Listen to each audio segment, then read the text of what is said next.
I'm built for it. My buddy Ryan Russillo, he's got a great podcast at The Ringer, brought to you by Mercedes-Benz, the best or nothing.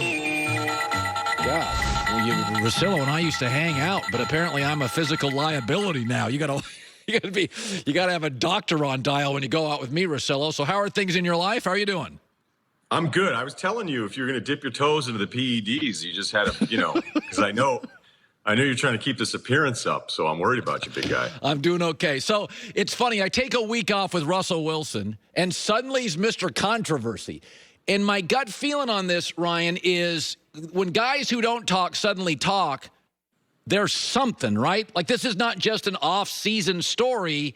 I just saw a story by Florio today. That's like the 5th story I've seen in 3 days. Somebody's talking in this camp, right?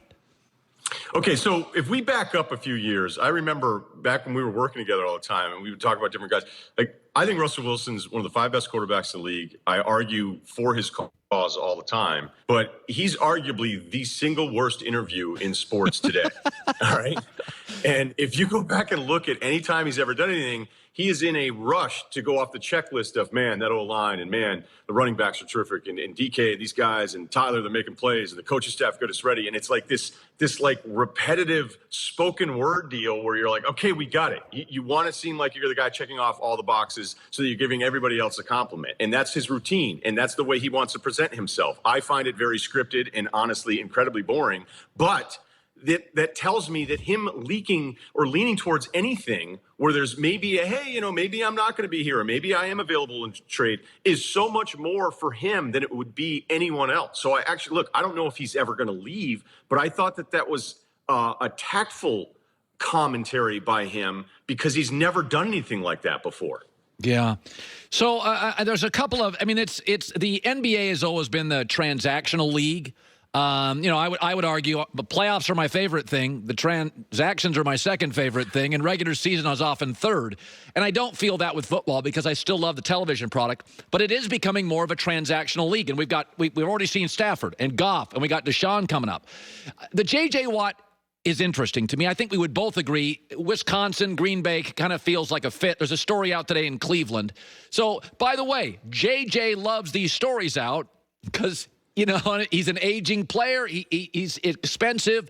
Is there a fit for JJ that works? Is there a rumor you buy, a rumor you don't? What is your gut feeling going forward next 2 or 3 years with JJ Watt?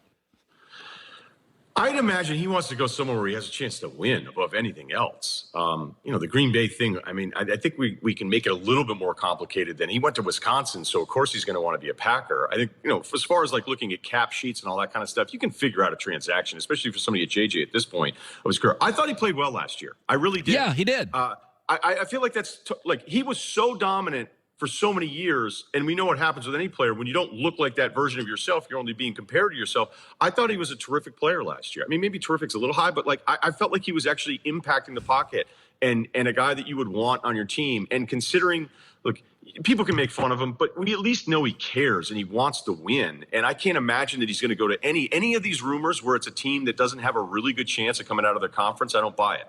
Yeah. So let me throw we know Carson Wentz is leaving Philadelphia. You're the G. You and I do this if we have beers. That it's fun. If we weren't doing what we were doing, I think we'd love to run teams. I would love to be a GM someday. I'd love to trade with you. Yes. I'd love to be the GM. Be like, hey. Russillo. This guy would be great. The Rust Belt culture. So Wentz is interesting. Because there's a lot of psychology here. Chicago would have to get rid of Nick Foles. Just get him out of town before he shows up with a U-Haul van. The Colts obviously feel right. But you would have to, as a general manager, you would have to buy Ryan. You can correct him because it ain't right now. It's not good.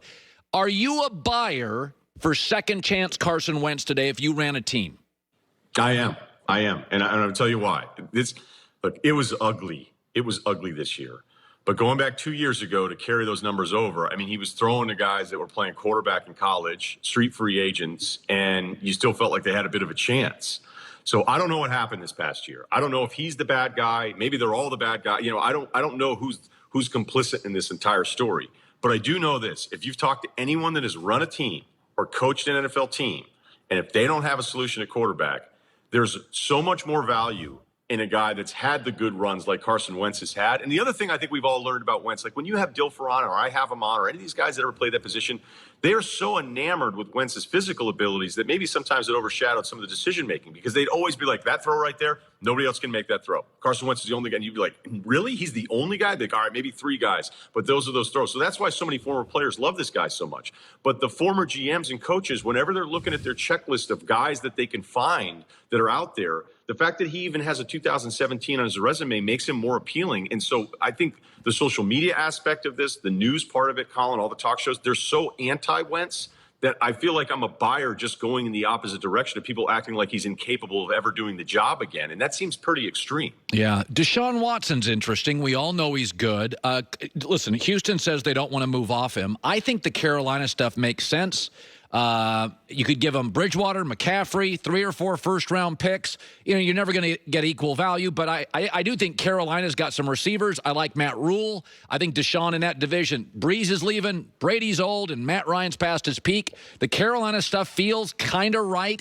Is there a move for Deshaun that works for you?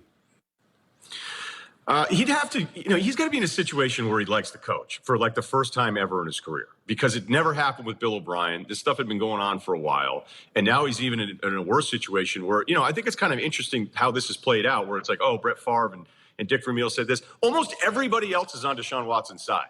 Colin, like literally everybody is in support of him, because have you seen anyone in the media being like, hey, take it easy on the Texans? Like, nobody's on their side. So, we found like the 2 guys, one guy that's old school and another guy that's even older school, and Favre, who's a bit of a hypocrite considering how he held the Packers hostage when he retired 4 straight years. So for Deshaun here, I just want to see him. I don't know, obviously, him well enough to go, which coaching staff is he more aligned with?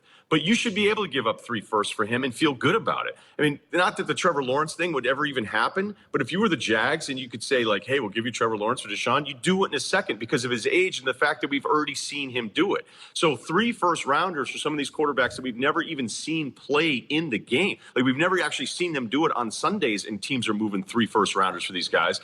I'd do that in a second for a guy like Deshaun. Throw in the running back. It doesn't matter. I just want him to go somewhere where he's happy with the coaching staff, because it's never happened for him, really, I think, in with the Houston Texans.